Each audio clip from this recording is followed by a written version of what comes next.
Educa, televisión para aprender. Presenta.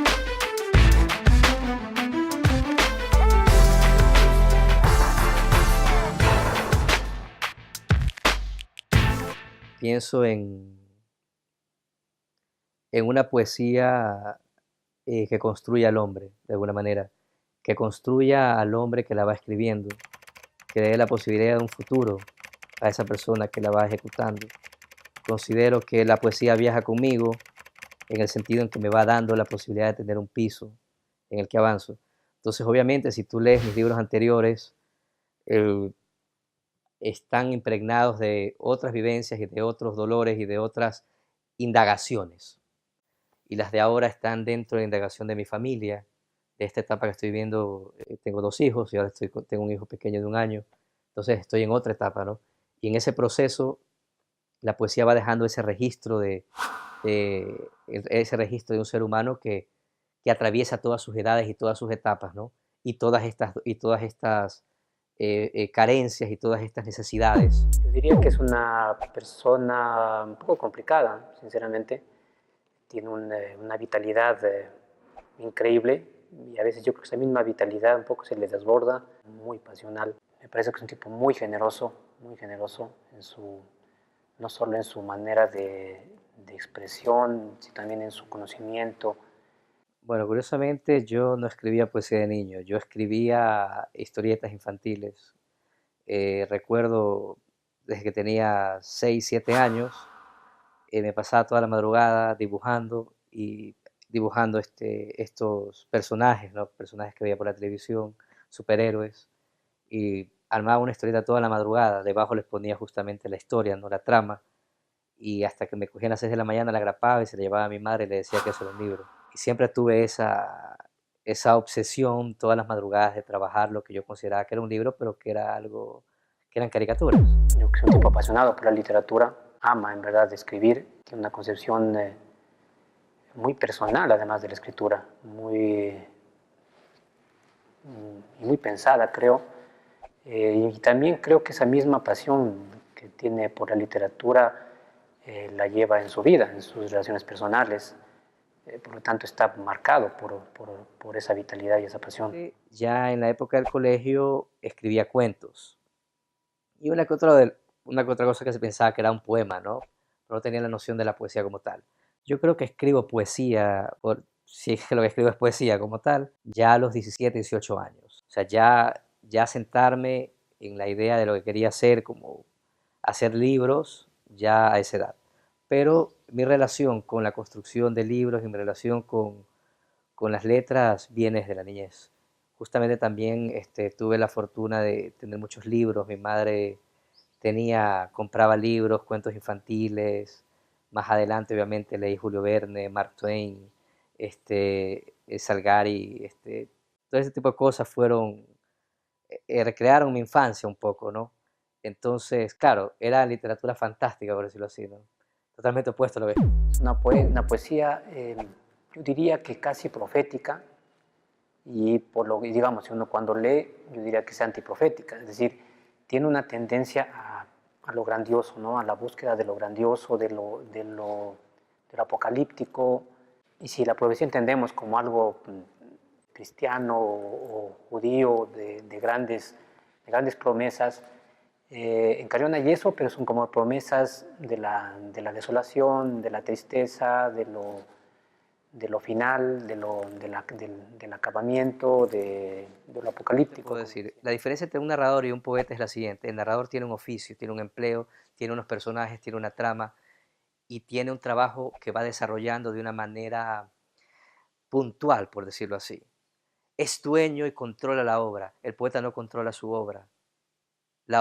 El poeta es una especie de medium dentro de una marea de destellos, de vibraciones, de sentimientos, de sensaciones, de ideas, del inconsciente colectivo, del consciente, y él entra en esa marea y algo lo toca, lo ataca y escribe y sale un fragmento de algo que es mi vida, pero también es tu vida, pues te afecta a ti. En cambio, escribo porque verdaderamente algo no está bien, ¿no? Pero al mismo tiempo, eso que dejo por escrito me sirve nuevamente a mí, luego me sirve a mí en una forma de casa, una forma de refugio. Entonces, en el momento de la creación poética, por ejemplo, que es un misterio, pasa exactamente lo mismo. Aunque hay un ser consciente trabajando un texto, hay un material inconsciente que ejerce influencia sobre el texto. Entonces, a veces tú no sabes por qué pusiste una palabra y no pusiste otra palabra ahí. Pero al final, lo que el texto termina dándote o dándome son cosas que a veces yo no sabía o son cosas que de alguna manera me ayudan a aclararme. Quizás no hay una respuesta, pero quizás sí hay un reclamo y sí hay una forma diferente de ver la realidad. Cuando tú lees un verso, como el de Silvia Plath, que dice, la perfección es terrible, no puede engendrar hijos. ¿Eso qué es? O sea, eso es filosofía inmediatamente, pero es poesía y es una otra forma de decir las cosas, ¿no? Entonces, de alguna manera, para mí, lo que vendría a ser el trabajo que hago, que es un tratado, claro, está lleno de imágenes, está lleno de todo lo que tiene que tener un cuerpo poético, por decirlo así, pero va en la búsqueda de una identidad y del transcurso de una humanidad que está que padece las tres grandes preguntas de la historia, ¿no? ¿Quiénes somos, de dónde venimos y hacia dónde vamos? Entonces, en eso se enmarca esto, ¿no? Y dentro de eso, de ese trabajo, obviamente, este sujeto padece relaciones, padece tristezas, padece el amor de Dios, la ausencia de Dios, todo lo que llega a suceder en una existencia humana y perecedera como esta. La poesía y quizás muchas otras expresiones artísticas nacen desde la ausencia o carencia de algo, desde el dolor de algo, desde la ausencia, por decirlo así, de algo, ¿no? Entonces, desde esta carencia nace el arte. En mi caso, sí, es una búsqueda de la verdad, es una búsqueda de una verdad absoluta en un mundo ilimitado de verdades, ¿no? Lo que me interesa es que queden plasmadas rutas en esas indagaciones. O sea, las rutas por las que va mi trabajo, que son las que quieren justamente ahondar en verdades a medias que nos han dicho, ahondar en todas estas patrañas o falsedades que nos han hecho asumir como lo culturalmente aceptable, lo que es la cultura, lo que es la sociedad, etcétera. De alguna manera, todo eso está en mi poesía y lo puedes ver como la forma de trastocar los valores. Yo diría que es la forma de darle la vuelta a las cosas y de mirarlas de otra manera. Bueno, y dentro de las temáticas que aborda Ernesto, hay creo que dos fundamentales. La una, que empezó con su libro, el libro de la desobediencia, que es yo diría, un intento de contrarrestar los símbolos, tanto cristianos como bíblicos, ¿no? Hay digamos, como una negación de los parámetros bíblicos, por lo tanto también la poesía es así muy grandiosa. Y creo que el otro elemento que yo un poco rescato es un poco ese elemento con la mujer, con la relación especialmente no solo sexual, sino humana con la mujer, que un poco está marcado por su libro, me parece tal vez el más brillante, que es Demonia Factory. En ese hay una relación, hay un diálogo, sí, y sin perder nunca esa intertextualidad con los otros autores, ¿no? Con autores grandes de la literatura. Sí hay una relación y una reflexión sobre ese sentido con la mujer, con lo femenino, básicamente. Bueno, mi proceso de escritura es total, y digo total porque es completamente obsesivo. O sea, a ver, primero escribo casi todo el tiempo, cuando tengo, obviamente, en los espacios que puedo, pero si puedo escribir en la madrugada, escribo en la madrugada, me levanto a escribir en la madrugada, anoto en libros, anoto en carpetitas, anoto en libretas, en papeles, inmediatamente me viene un verso, anoto ahora en el mismo teléfono, estoy en la oficina y de pronto me atraviesa una idea, una construcción para algo y tengo que detenerme a hacerlo. En nuestro país, la poesía de Carrión es una influencia fundamental, ¿no? Es decir, un tipo que consume poesía y de todo sitio, de todo orden, y eso logra que también que su poesía siga teniendo una fuerza y un poderío muy grande, y por lo tanto yo creo que con los poetas latinoamericanos de igual a igual. Decía Breton que la poesía moderna estaba justamente marcada por las libertades que tiene el yo ante el poema hoy, ¿no? En el caso de la muerte de Caín, eso es lo que sucede. En el caso de la muerte de Caín, todos estos personajes, desde Billy the Kid hasta Mark Chapman, el asesino de John Lennon, hasta Yukio Mishima, hasta eh, George Bush, aparecen de alguna forma en la obra, aparecen contextos.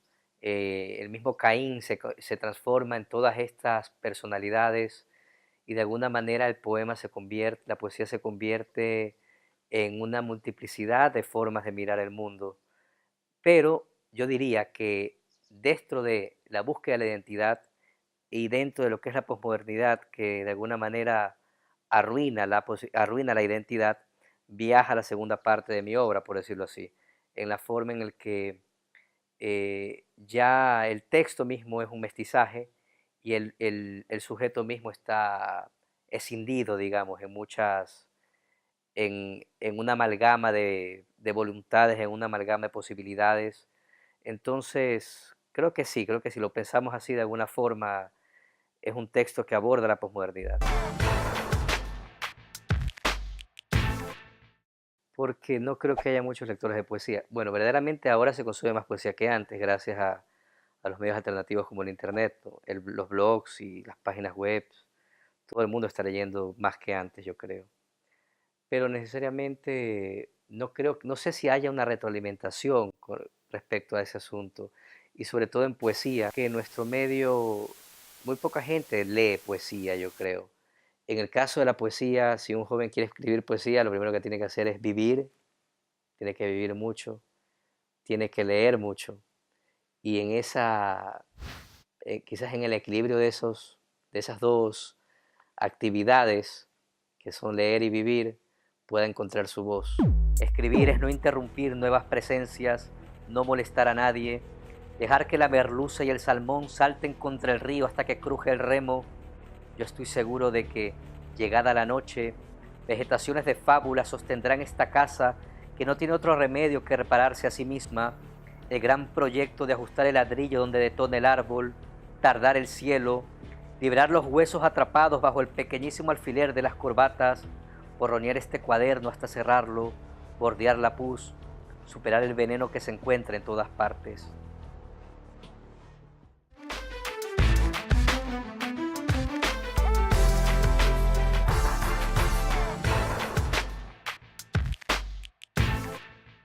Hay días que puede confundirse con una pasión, otros días que es una especie de tristeza, un algo que no sé cómo definir, una especie de incertidumbre, una manera de ser o de vivir, una compañía a veces, otras veces un silencio, una pausa, o la soledad.